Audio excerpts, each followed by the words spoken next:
মানুষের মনে বহু যুগ ধরেই একটি স্বাভাবিক কৌতূহল কাজ করে, পৃথিবী কিভাবে ভেসে আছে এবং পৃথিবীর আকৃতি কেন গোল। প্রাচীনকালে মানুষের কাছে বিজ্ঞানের জ্ঞান সীমিত ছিল, তাই অনেকেই বিশ্বাস করত পৃথিবী কোনো বিশাল কিছুর উপর দাঁড়িয়ে আছে, আবার কেউ ভাবত অদৃশ্য কোনো শক্তি একে ধরে রেখেছে। কিন্তু আধুনিক বিজ্ঞান এই ধারণাগুলোর অবসান ঘটিয়ে আমাদের সামনে প্রকৃত সত্য তুলে ধরেছে। বিজ্ঞান অনুযায়ী পৃথিবী আসলে মহাকাশের বিশাল শূন্যতার মধ্যে নিজস্ব প্রাকৃতিক নিয়মে অবস্থান করছে। পৃথিবী ভেসে থাকার প্রধান কারণ হল মহাকর্ষ শক্তি।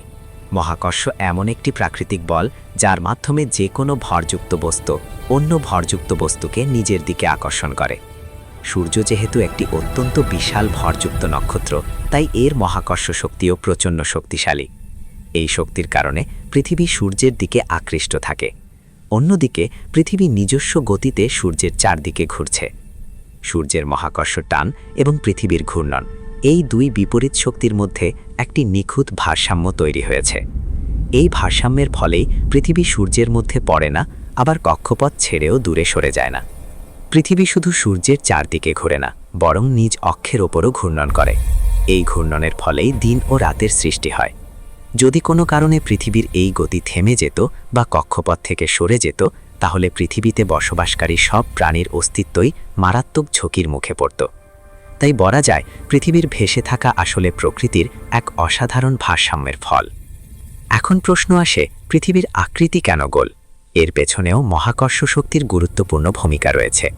পৃথিবী যখন সৃষ্টি হচ্ছিল তখন এটি ছিল অত্যন্ত উত্তপ্ত ও গলিত অবস্থায়। মহাকর্ষ শক্তি চারদিক থেকে সমানভাবে পদার্থগুলোকে কেন্দ্রের দিকে টানতে থাকে, ফলে ধীরে ধীরে পৃথিবী গোলাকার আকৃতি ধারণ করে। বিজ্ঞান অনুযায়ী বড় আকারের যে কোনো জ্যোতিষ্ক মহাকর্ষের প্রভাবে শেষ পর্যন্ত গোল বা প্রায় গোল হয়ে যায়। তবে পৃথিবী পুরোপুরি নিখুঁত গোল নয়। নিজ অক্ষের ওপর ঘোরার কারণে পৃথিবীর মধ্যভাগ কিছুটা ফোলা এবং মেরু অঞ্চল সামান্য চাপা। এই আকৃতিকে বলা হয় চ্যাপ্টা গোলক বা অবলেট স্ফেরয়েড। তবুও মহাকাশ থেকে দেখলে পৃথিবীকে প্রায় সম্পূর্ণ গোলই মনে হয়।